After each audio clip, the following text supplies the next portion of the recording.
ఇప్పుడు మనం చేసిన కర్మల వల్ల వచ్చే పాపాలని మనం కొన్ని పనులు చేసుకుని వాటిని తొలగించుకోవచ్చా?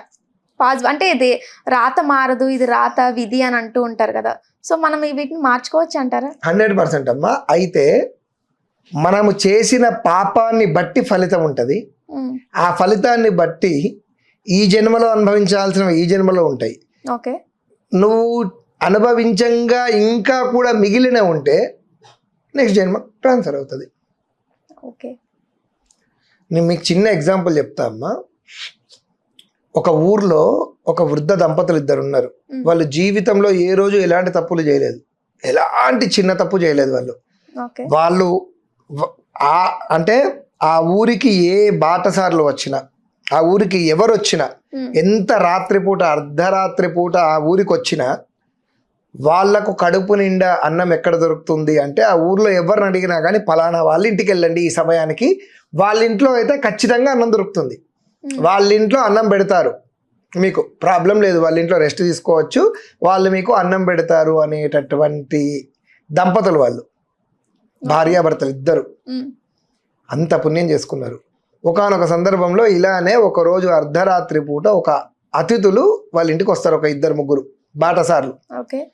ఇంత అర్ధరాత్రి పూట వచ్చారు, మాకొక పావు గంట సమయం ఇవ్వండి, మీకు వంట వండి ఇస్తాము అని చెప్పి వాళ్ళ ఆయన వంట వండుతూ ఉంటాడు, వాళ్ళ భార్య హెల్ప్ చేసి వంట అంతా వండుతుంది. ఆ రోజు వాళ్ళ ఇంట్లో ఆకులు నిండుకున్నాయి, అంటే అరటాకులు అవి అయిపోయినాయి. అయిపోతే వాళ్ళ ఇంటి పెరడ్లోకి వెళ్తే కోయడానికి అరటి ఆకులేవి లేవు, మొత్తం ఇంత రాత్రిపూట అయింది, ఇంట్లో అరటాకులో కూడా ఆకులన్నీ కోసేసామో అయిపోయాయి, ఈరోజు భోజనాలకి అయిపోయాయి, ఇప్పుడు అర్ధరాత్రి అయింది, కనీసం షాప్కి వెళ్ళి కొనుక్కొని వద్దాము అని అనుకున్నా లేవు, ఇప్పుడు ఏం చెయ్యాలి అని భర్త అంటూ ఉంటే భార్య ఏం చేస్తుంది, సరే ఒక పని చేద్దాం, ఏదైనా భగవంతుని దయే, పక్కింటి వాళ్ళకి అరటి చెట్టు ఉంది కదా, ఆ అరటి చెట్టు మన ఇంట్లోకే వంగుంది, 2 ఆకులు ఉన్నాయి, తెంపేద్దాం, రేపు పొద్దున వాళ్ళకి చెప్పేద్దాం ఈ విషయం అని చెప్పేసి పాపం ఆ 2 ఆకులు తెంపేస్తారు వాళ్ళు. అరటాకులు తెంపి ఈ వచ్చిన అతిథులకు కడుపు నిండా భోజనం పెట్టేస్తారు, వాళ్ళు తింటారు, తృప్తిగా అయిపోతుంది, మరునాడు ఉదయం వాళ్ళు వెళ్ళిపోతారు. ఈ వృద్ధ దంపతులు ఎవరైతే ఉంటారో వీళ్ళు ఈ విషయం పక్కింటి వాళ్ళకి చెప్పడం మర్చిపోతారు. కాలానుగుణంగా వీళ్ళు మరణిస్తారు. మరణించిన తర్వాత యమధర్మరాజు వీళ్ళిద్దరిని సాదరంగా తీసుకొని వస్తారనమాట. సాదరంగా యమధర్మరాజు నరకంలో కూర్చోబెట్టి వాళ్లకు సపర్యలు చేసి వాళ్ళ కాళ్ళు కడిగి నీళ్లు తల మీద జలుకొని, తల్లి మీరిద్దరూ ఎంతో మందికి కడుపు నిండా అన్నం పెట్టారమ్మా, మీలాంటి వాళ్ళను చూడడం నా ధర్మం, నా భాగ్యం ఇవ్వాల, కానీ ఒక్క చిన్న దోషం మీకు అంటుకుంది అని అంటారు. ఏంటండి అని అంటాడు. అది చెప్పాలి అంటే ముందు మీరు పుణ్యం అనుభవిస్తారా పాపం అనుభవిస్తారా చెప్పండి అని అంటే, నేను ముందు పాపమే అనుభవిస్తానండి అని అంటాడు.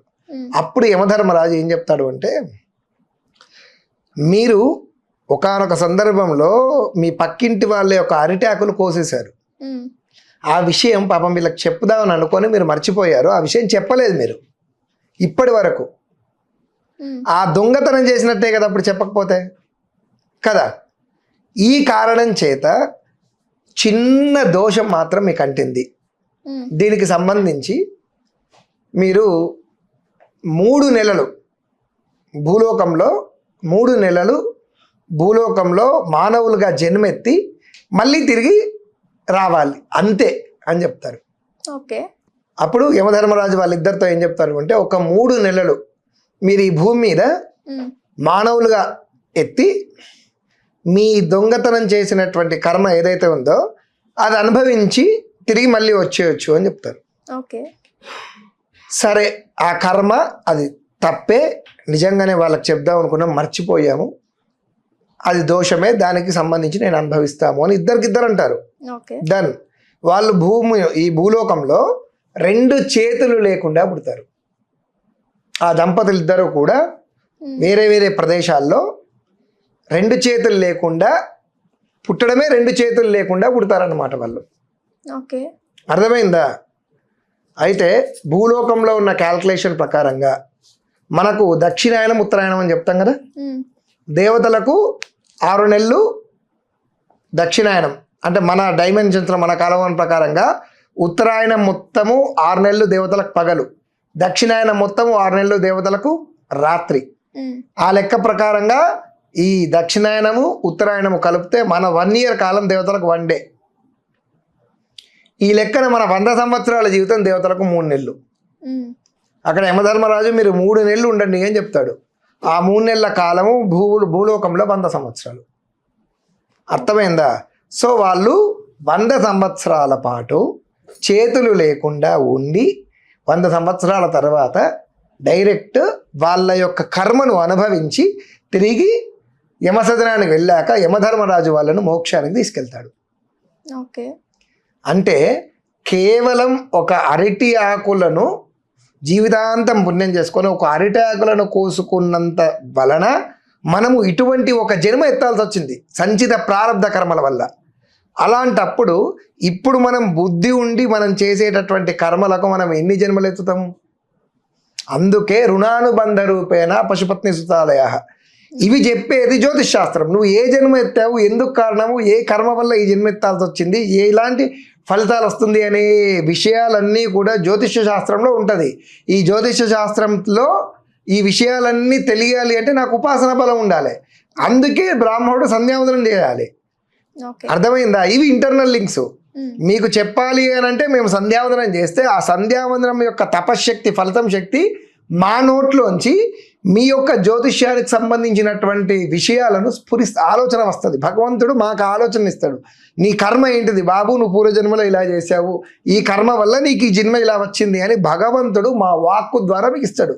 సంధ్యావందనం చేయకపోతే బ్రాహ్మణుడికి మాట్లాడేటటువంటి మాటలు టాలీ అవ్వవు.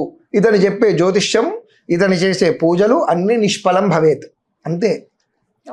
సో మీరు ఏ గురుగారి దగ్గరకు వెళ్ళాలన్నా జ్యోతిష్ శాస్త్రం నేర్చుకునేటప్పుడు గురువుగారు మీరు త్రికరణ శుద్ధిగా సంధ్యావందనం చేస్తున్నారా అని అడగాల్సిన బాధ్యతకు మీరే. సంధ్యావందనం చేయని బ్రాహ్మణులను మీరు వాళ్ళతో జ్యోతిష్ శాస్త్రం చెప్తే వేస్ట్. ఒకవేళ చేయకపోయినా కొంతమంది గురుగారులు మేము చేస్తున్నాము అని చెప్పిన ఆ కర్మ వాళ్ళదే. మీరు హ్యాపీగా జ్యోతిష్ శాస్త్రం చెప్పుకోండి, భగవంతుడు చూసుకుంటారు, అంతే. కానీ సంచిత ప్రారంధ కర్మలు జ్యోతిష్య శాస్త్రంలో ముఖ్యమైనటువంటివి డేట్ ఆఫ్ బర్త్, టైం, మానవుని యొక్క జీవనాన్ని, వాని యొక్క పూర్ణత్వాన్ని, ఫలితాన్ని ఇచ్చేటటువంటిది ఏదైతే ఉంది అంటారో అది పంచాంగంలో ఉన్నటువంటి జ్యోతిష్య శాస్త్రమే. మిగతా అన్నీ కూడా అర్ధఫలాలు. ఎందుకంటే ఫలితాలు మారిపోతాయి, అవి ఇది మారదు. ఇది నీ జన్మ, నువ్వు ఈ జన్మకి ఇంతే ప్రాప్తి అని చెప్పగలిగేది 100% రిజల్ట్ ఇచ్చేది జ్యోతిష్ శాస్త్రమే. హస్త సాముద్రికం, ముఖ సాముద్రికము రిజల్ట్ మారిపోతుంది. నేను ఇందాక పాజిటివ్ చెప్పా, మీకు ఉద్యోగం రావాలి, నువ్వు ఏదో శ్రీశైలం వెళ్ళావు అని కొన్ని నెగిటివ్స్ కూడా ఉంటాయి, అవి కూడా మారుతాయి.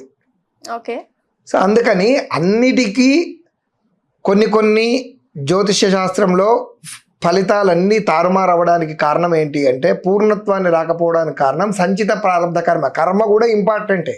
ఆ కర్మ వల్లనే మనకి ఇవన్నీ జరుగుతున్నాయి. అర్థమైందా? కనుక ఈ మానవుని యొక్క జీవితం ఎందుకు ఇలా జరిగింది అనడానికి మాత్రం డేట్ ఆఫ్ బర్త్ టైమే ప్రధానమైనటువంటిది. ఈ సమయమే కాలం, మనం అనేది కాలం నిర్ధారిస్తుంది. ఇక్కడ కాదు, దేవుడు కాదు ఇక్కడ వీనికి ఫలితాన్ని ఇచ్చేది, కాలం. ఈ కాలము విధి మనకంటూ ఒకటి ఉంటుంది. మనకు చెప్పిన దాన్ని బట్టి మనం చేసుకుంటేనే ఆ విధి కాలము మనకు సపోర్ట్ చేయాలా, ఇబ్బందులు పెట్టాలా అనేది డిసైడెడ్ కాలము విధి నిర్ణయిస్తుంది. ఇక్కడ దేవుంది ఏం సంబంధం లేదు, ఈ రెండే. వాళ్ళే కాలస్వరూపుడు, వాడే భగవంతుడు, అంతే. కాలం రూపంలో ఇస్తాడు కాబట్టి మనకు దేవుని తిట్టుకుంటున్నాం, అంతే. ఎందుకో కాలాన్ని తిట్టు, ఒక్కసారి కాలం ఆగిపోతే నువ్వు ఆగిపోయినట్టే కదా. ఓకే గురుగారు, చాలా వివరణ ఇచ్చారు. ఇంకా ఇందులో చాలా మ్యాటర్ ఉందని నాకు ఇన్నాళ్ళ నుంచి చేస్తున్నా నాకు ఇలా ఎవరూ చెప్పలేదు. చాలా విషయాలు తెలిసి ధన్యవాదాలు.